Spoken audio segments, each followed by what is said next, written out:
दुर्गा नदी के किनारे बसा एक गांव फूलपुर। गांव में कुछ 100-150 लोग रहते थे। अंजलि, जो कि पास ही के जिले में रहती थी और 12वीं पास कर चुकी थी, उसके पिताजी ने बेटी को जल्दी विदा करने के लिए उसकी शादी फूलपुर गांव के मुकेश से करवा दी थी। मुकेश कभी स्कूल नहीं गया था और इस कारण वो पढ़ा लिखा नहीं था और बाकी गांव वालों की हालत भी मुकेश जैसी ही थी। मुकेश के घर में उसके माता पिता भी रहते थे। सासू माँ, मैं बाहर मंदिर तक जा रही हूँ, आधे घंटे में आ जाऊंगी। अरे अभी कहीं जाने की जरूरत नहीं है, चुपचाप जाके रसोई में रात के खाने की तैयारी करो। और ये घूंघट क्यों हटा लिया है तुमने? क्या पता नहीं कि इस गांव में औरतें बिना घूंघट के नहीं रहती? रात में अंजलि छत पर जाकर अपनी मम्मी से बात कर रही होती है। तभी गांव की 3-4 औरतें उसे देख लेती है और दरवाजे पर आकर उसकी सास से शिकायत करने लगती है। और क्या हुआ? अरे छत पे तो देखो, आपकी बहू मटक मटक के किसी से फोन पर बात कर रही है, दिन भर फोन पे लगी रहती है। अरे कल तो मंदिर के पास वो क्या कहते हैं, सेल्फी ले रही थी। शहर की बहू रखना अच्छा शान की बात है, पर देखना इसके लक्षण से ये तो तुम्हारे परिवार को बदनाम ना कर दे। ये पहली बार नहीं था जब सास से गांव के लोगों ने अंजलि की बुराई या शिकायत नहीं की हो। अब तो ये रोज की बात थी। अंजलि ये सब सुन लेती है। जब वो नीचे जाती है तो मुकेश भी वहां आ जाता है।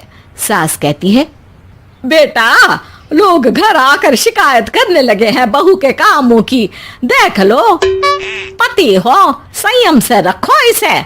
माँ जी, मैं तो अपनी माँ से बात कर रही थी क्योंकि यहाँ कोई बात करने लायक ही नहीं है और अब मैं माँ के पास ही रहूंगी। वहाँ क्या रहना, वहाँ बाहर के लोग तो ठीक है पर घर के लोग भी इज्जत ना दे सके। अरे नहीं नहीं अंजलि, ऐसा नहीं है, धीरे धीरे सब ठीक हो जाएगा, तुम फिक्र ना करो। अरे बस कुछ बोलना ही नहीं है, सर पे चढ़ा रखा है बहू को। सास मुकेश की नरम बात सुन के वहां से मुंह चढ़ाकर चली जाती है। मैं तो कहती हूँ हम दोनों शहर चले जाते हैं। मैं पढ़ी लिखी हूँ, मुझे वहाँ नौकरी भी मिल जाएगी और थोड़े दिनों में आप भी वहाँ कुछ काम ढूंढ लेना। अरे नहीं नहीं अंजलि, हम यहाँ ना गांव का खेत, माँ पिताजी को छोड़कर शहर नहीं जा सकते। माँ पिताजी को कैसा लगेगा और गांव वाले क्या सोचेंगे? ये कहकर मुकेश सोने चला जाता है और अंजलि की गांव वालों द्वारा बुराई का सिलसिला बहुत दिनों तक चलता ही रहता है। लेकिन अंजलि गुस्सा ना दिखाते हुए समझदारी से काम लेती है। बारिश का मौसम चालू हो जाता है। जोरदार बारिश से पूरे गांव में हाहाकार मच जाता है। दुर्गा नदी में बाढ़ आ जाती है और बाढ़ का पानी पूरे गांव की फसल तबाह कर देता है।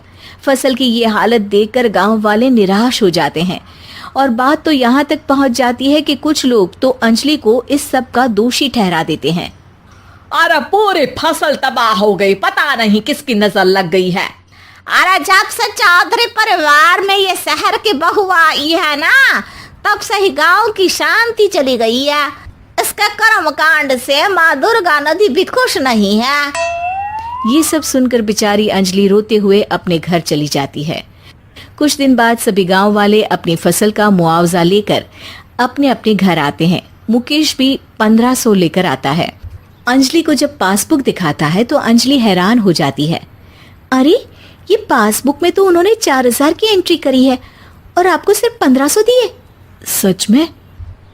अरे वो सरकारी अफसर आपको बेवकूफ बना रहे हैं। सरकार की तरफ से हमें 4000 मिले हैं लेकिन बाकी का सारा पैसा खुद ही खा रहे हैं। आप लोग के अनपढ़ होने का फायदा उठा रहे हैं। ये सब सुनकर मुकेश परेशान हो जाता है लेकिन अंजलि उसे हिम्मत से काम लेने को कहती है और सुबह होते ही मुकेश को पंचायत कार्यालय ले जाती है और साथ में गांव के और लोगों को भी। आप सरकारी बाबू क्या गांव के लोगों को बेवकूफ समझते हैं? आपको क्या लगता है ये पढ़े लिखे नहीं है तो आप कुछ भी मनमानी करेंगे? ये बेचारे दिन रात इतनी मेहनत करते हैं, ये हमारे अन्नदाता हैं और आप इनके साथ ऐसा धोखा करते हैं। अरे क्या बके जा रही है ये लड़की, किस धोखे की बात कर रही है? अपने कांड करके नदी माँ को नाराज करके हमारा नुकसान करके इसे चैन नहीं मिला क्या? सरपंच जी, इन सरकारी बाबू ने मुझे बेवकूफ बनाया है और मेरे हिस्से के पैसे खुद चट कर गए। बस ये सुनते ही सरपंच वहां से दुम दबाकर भाग जाता है। पता चलता है कि जनपद अधिकारियों ने गांव के सरपंच के साथ मिलकर सबके साथ धोखा किया है। सब लोगों का विरोध शुरू हो जाता है और आखिर में अधिकारी सब गांव वालों के हिस्सों के बचे हुए पैसे उन्हें लौटा देते हैं और कई दिन तक सरपंच गांव में लौटता ही नहीं। अंजलि, तुम नहीं होती तो हम गांव वालों को तो पता ही नहीं चलता कि ये हमें हर बार बेवकूफ बनाते हैं। हाँ अंजलि बेटी, हमें माफ कर दो। हम सब तुम्हें बुरा भला कहते रहे, लेकिन तुमने ही आज हमें बेवकूफ बनाने से बचाया है। हमें तुम पर गर्व है बेटी। अब समझ आया कि सरपंच तुमसे नहीं, तुम्हारे पढ़े लिखे होने से नफरत करता था। क्यों ना इस बार हम अंजलि को ही सरपंच पद के लिए चुन ले? क्या कहते हो गांव वालों? पढ़ी लिखी सरपंच।